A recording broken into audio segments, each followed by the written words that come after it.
She looked me dead in the eye and said, "Stay in your lane, old lady." Well, honey, I did stay in my lane. Went straight to the bank and cleaned out every single penny I had saved for her dream wedding. $23,000. Just like that. Their fancy venue. Cancelled. Their 5-course dinner. Cancelled. Their designer flowers. Cancelled. What they got instead was pizza boxes and plastic chairs in my son's tiny backyard. And when I saw the shock on their faces, when I watched them scramble to explain to their guests why everything looked like a church potluck, I smiled. Because sometimes the quietest revenge is the loudest lesson. Before I tell you the rest of this story, I need to say something. Thank you for being here with me today. Really, truly thank you. These stories, they sit heavy on my chest sometimes.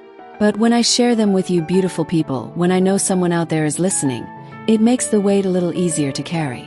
So tell me in the comments, where are you watching from? What city? What state? I read every comment and I remember your names. You're not just viewers to me. You're family. And if you've ever been pushed aside by the people you love most, if you've ever felt invisible in your own family, I want to hear your story. Comment below or send me an email. We're all carrying these hurts, and maybe if we share them, they won't hurt so much anymore. My name is Dorothy Jean. I'm 67 years old, born in small-town Alabama where everyone knew everyone and Sunday dinner was sacred. I raised my boy all by myself after his daddy passed when he was just 8 years old. Heart attack. Too young, too sudden. From that day on, it was just me and my baby boy. I worked at the diner during the day, cleaned offices at night, and took in sewing on weekends. Whatever it took to keep food on the table and shoes on his feet. I used to tell him while tucking him in, "One day you'll find a good woman, and I hope she loves you like I do." He was such a good boy. Never talked back, always helped with chores. Brought me flowers he picked from the neighbor's yard. But everything changed when he walked into our lives. His girlfriend, well, his fiancée now, she was beautiful, I'll give her that. The kind of pretty that makes people stop and stare. But there was something cold about her smile. It looked real, but it felt fake. Like she was wearing a mask. She called me Miss Dorothy, but said it like it tasted bad in her mouth. Always polite on the surface, but underneath, ice cold. I could see the way she looked at my little house, my old furniture, my faded curtains. Like everything I had wasn't good enough for her taste. But I stayed nice. I thought maybe she just needed time to warm up to me. Maybe she was nervous about meeting her future mother-in-law. Boy, was I wrong.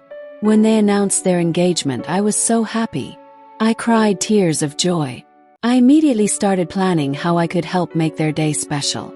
I got out my old recipe books, started writing down ideas for homemade decorations. I wanted to make centerpieces with flowers from my garden. Maybe have the ceremony at our family church where 4 generations of our family got married. I thought I was being helpful. I thought I was honoring our family history. One Saturday afternoon, we all sat at my kitchen table. She had her fancy laptop open, scrolling through pictures of expensive venues with crystal chandeliers and marble floors. I gently pushed my little notebook toward her. It was filled with ideas I'd written in my best handwriting. I said, "I know these might not be fancy, but maybe we could add some family touches. Something with real meaning, something that lasts." She looked down at my notebook. Didn't even touch it. Then she laughed. Not a nice laugh. A mean laugh. Cold as winter wind. She said, "We're going for elegance, Dorothy. Maybe you should just stay in your lane." She said it so casual, like she was talking about the weather. But those words hit me like a slap. The whole room went quiet. My son just sat there, staring at his phone like he didn't hear anything. Didn't defend me. Didn't say one word. I felt my heart break right there at my own kitchen table. My hands were shaking. I didn't cry. I didn't yell. I just nodded real slow, picked up my notebook and walked out of the room. They didn't follow me. They didn't ask if I was okay. They just kept talking about flower arrangements like nothing happened. That's when I knew. I wasn't part of this wedding. I was just an obstacle they were trying to move around. After that day, I tried to shake it off. I told myself maybe she was just stressed about the wedding. Maybe she didn't mean to be so cruel. But deep down I started feeling like I was disappearing. Like I was being erased from my own son's life. For 15 years, I had been saving money for this day. Every extra dollar went into that account. When I won $10 at church bingo, I saved half. When neighbors paid me for alterations, I tucked most of it away. I skipped buying new clothes for myself. I ate peanut butter sandwiches when I wanted real meals. I kept my heat low in winter to save money. All for him. All for his future. That savings account was my gift of love to my son. I checked the balance every month and smile, watching it grow like a garden. That money represented sacrifice. It represented a mother's love. But as the wedding got closer, I noticed something terrible. Nobody was calling me. Nobody was including me in anything. I found out about the bridal shower from Facebook. Saw pictures of all the women in our family laughing and drinking champagne. But no chair for me. No invitation. Like I didn't exist. Then one day, I saw the wedding program draft on their counter. I wasn't on it anywhere. Not listed as mother of the groom. Not mentioned in the thank you section. Or, my name was completely erased from my own son's wedding day. My chest felt tight, but I didn't say a word. I just left that house with my heart breaking into a million pieces. He used to call me every few days. Used to come over every Sunday for my fried chicken and cornbread. We'd sit on the porch and talk about everything and nothing. But suddenly the calls stopped. Weeks went by. Then a whole month. Silence. That's when it hit me like a truck. I wasn't just being left out of the wedding. I was being pushed out of his life. Slowly, quietly, like I was just some old woman who didn't matter anymore. And what hurt the most wasn't her. It was him. My own son. The baby I rocked to sleep every night. The boy I fed before I fed myself. The child I prayed over every single day. He knew better. I raised him to be respectful, to honor his mother. But he just stood there and watched while I was treated like garbage. 2 weeks after I saw that program, I was sitting in my kitchen, crying quiet tears. Not loud sobs, just silent tears rolling down my cheeks. That's when my great niece Maya walked in. She's 25 now, smart as a whip, and has never been afraid to speak her mind. She took one look at my face and knew something was wrong. She sat down next to me and said, "Aunt Dorothy, what's going on? And don't tell me nothing because I can see it in your eyes." So I told her everything, every painful detail. How I was being treated like I didn't matter. How my own son was letting it happen. Maya listened to every word. Her jaw got tighter and tighter. When I finished, she said something I'll never forget. "Aunt Dorothy, you raised a man, not a puppet. Don't let them treat you like you're invisible. You're not meant to fade into the background." Then she asked me something that changed everything. "Do you still have access to that wedding account?" Told her yes. I had opened it years ago with both our names on it, mine and my son's, to help them when the time came. Maya pulled out her phone. "Let's check it," she said. I hesitated. Part of me was scared to look. But Maya took my hand and said, "Whatever we find, you deserve to know. You've earned the right to know what's happening with your own money." She helped me log in right there at the kitchen table. When the screen loaded, my heart stopped. What I saw made me so angry I could barely breathe. But I'll tell you about that in just a minute. Maya's fingers moved across the phone screen, and then she stopped. She turned the phone toward me with a look of pure shock on her face. There it was. My account. My money. But transaction after transaction going out. Thousands and thousands of dollars. One payment to some fancy bridal shop in Atlanta. Another to an expensive venue. More to a catering company I'd never heard of. Designer invitations. Premium flowers. Even something called luxury linens. My eyes stayed glued to that screen. I couldn't blink. I couldn't breathe. I whispered. "All of this came from MY account." Maya nodded, her face serious. "Yes, Aunt Dorothy. They've been spending your money for months." Hit me like lightning. The money I had sacrificed for, the account I had built with years of saying no to myself, was being drained. They didn't just leave me out of the planning. They used my kindness like a credit card that couldn't say no. I didn't scream. I didn't cry. I just sat there, feeling something building inside me. Not loud anger, but quiet fury. The kind that doesn't make noise but moves mountains. Maya asked softly, "What do you want to do?" I didn't answer right away. I stood up, walked to my bedroom, and came back with my important papers folder. Bank statements, account numbers, passwords, everything. Then I said, calm as morning coffee, "I want to go to the bank." We drove to the bank the next morning. I didn't even get dressed up. Wore my house dress and comfortable shoes. Walked in like a woman on a mission. I withdrew every single penny. All $23,000. The bank teller asked, "Is this for something special?" I looked her right in the eye and said, "Yes, honey. This is for my peace of mind."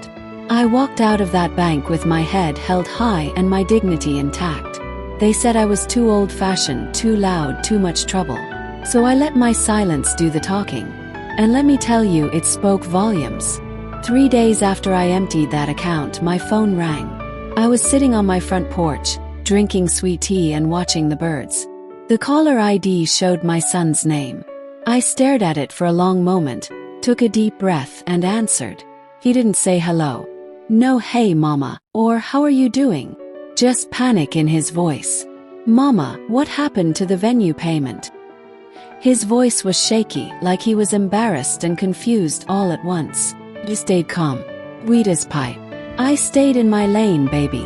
Just like your fiancé told me to. And my lane didn't include being disrespected in my own home. Dead silence. Then he mumbled, "You could have talked to me first." I let that sit for a moment. Then I said, "Son, you had months to talk to me. But you chose silence. So now I'm choosing mine." That night, my phone buzzed with a long text message from her. It started with "No offense, but," which always means the offense is coming hard. She called me petty. Said I was jealous of her taking my place. Said I was trying to ruin their special day out of spite. She called me bitter, selfish, and childish. I read every word. Then I set the phone down and made myself another cup of tea. I didn't respond right away. I waited until the next morning. Then I sent her one simple message. "You wanted a wedding without me in it. Don't call me now that something's missing." I didn't block her number. I didn't argue back. I just gave her the truth, plain and simple. No drama, no fighting, just facts. In that silence, I took back something more valuable than money.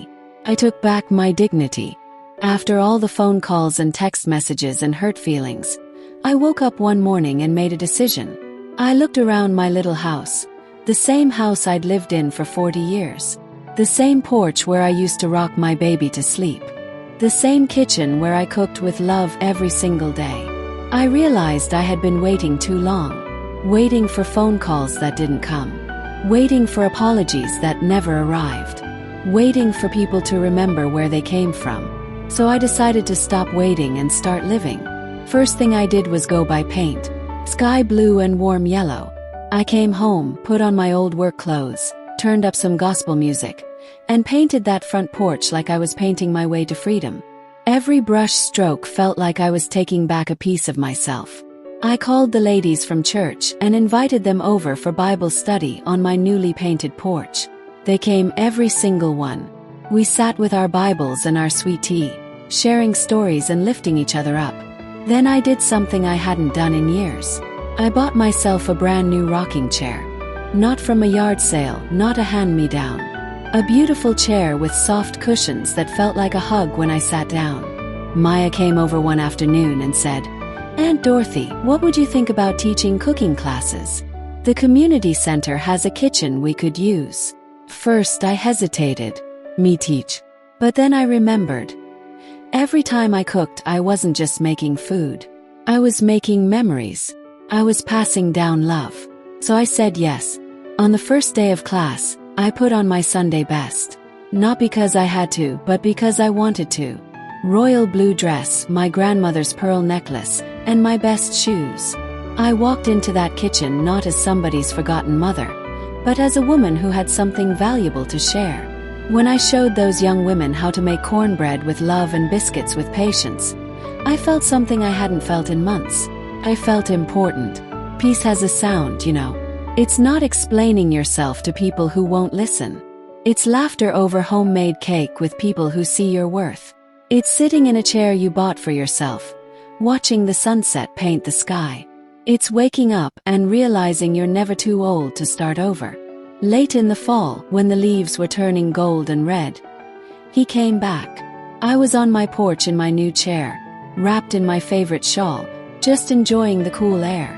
I saw a car pull up slow, like the driver wasn't sure if they should stop. It was my son. He got out alone. No ring on his finger. No wife beside him. Just my boy, looking smaller than I remembered. Not physically, but in his spirit. He stood at the bottom of my porch steps for a long time. Head down, shoulders sagging. I didn't say anything. Just kept rocking. Finally, he climbed the steps and sat on the edge of the porch.